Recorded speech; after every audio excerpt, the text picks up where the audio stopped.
Actes des apôtres. Pierre et Jean devant le Conseil suprême.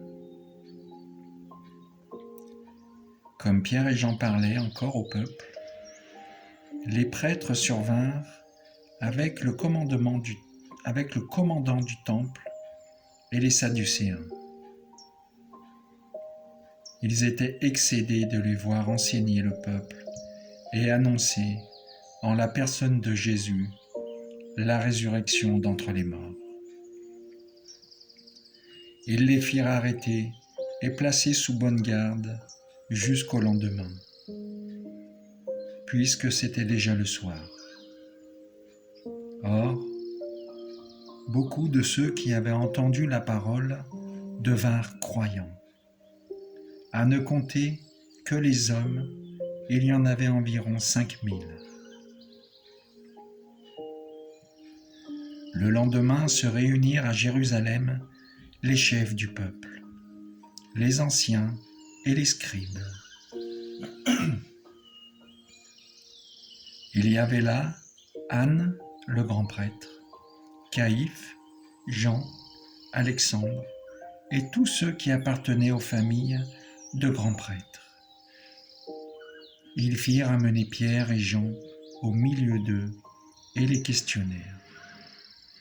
Par quelle puissance, par le nom de qui avez-vous fait cette guérison? Alors Pierre, rempli de l'Esprit Saint, leur déclara: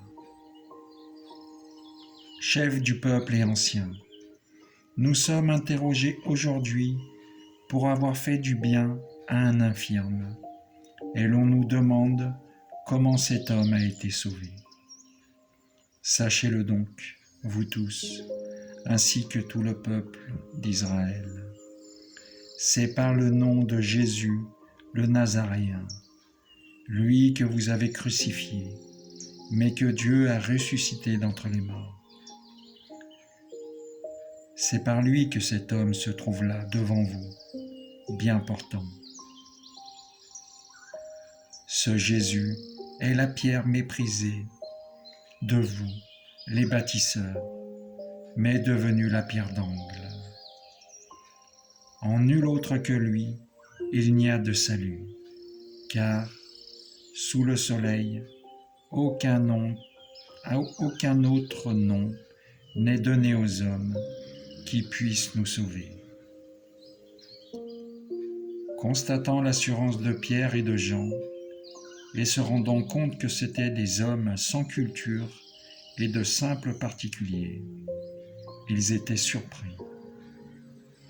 D'autre part, ils reconnaissaient en eux ceux qui étaient avec Jésus. Mais comme ils voyaient debout avec eux l'homme qui avait été guéri, ils ne trouvaient rien à redire. Après leur avoir ordonné de quitter la salle du Conseil suprême, ils se mirent à discuter entre eux. Ils disaient: qu'allons-nous faire de ces gens-là? Il est notoire, en effet, qu'ils ont opéré un miracle. Cela fut manifeste pour tous les habitants de Jérusalem.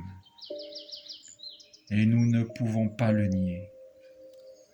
Mais pour en limiter la diffusion dans le peuple, nous allons les menacer afin qu'ils ne parlent plus à personne en ce nom-là.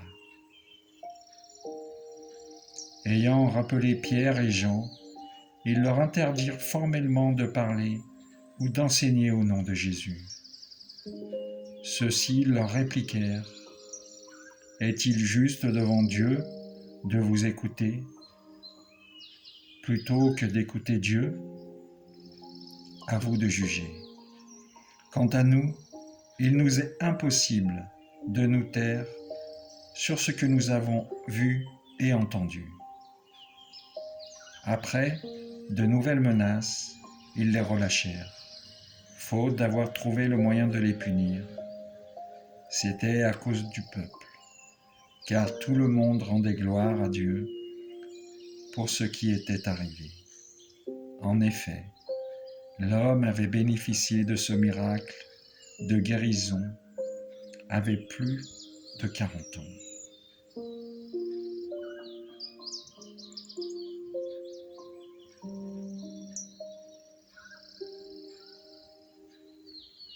Seigneur Dieu, merci de me permettre d'ouvrir la bouche, de lire l'Acte des Apôtres, de comprendre que par toi tout est possible. Sois béni ton Saint-Nom, Seigneur. Louange et gloire à toi. Alléluia.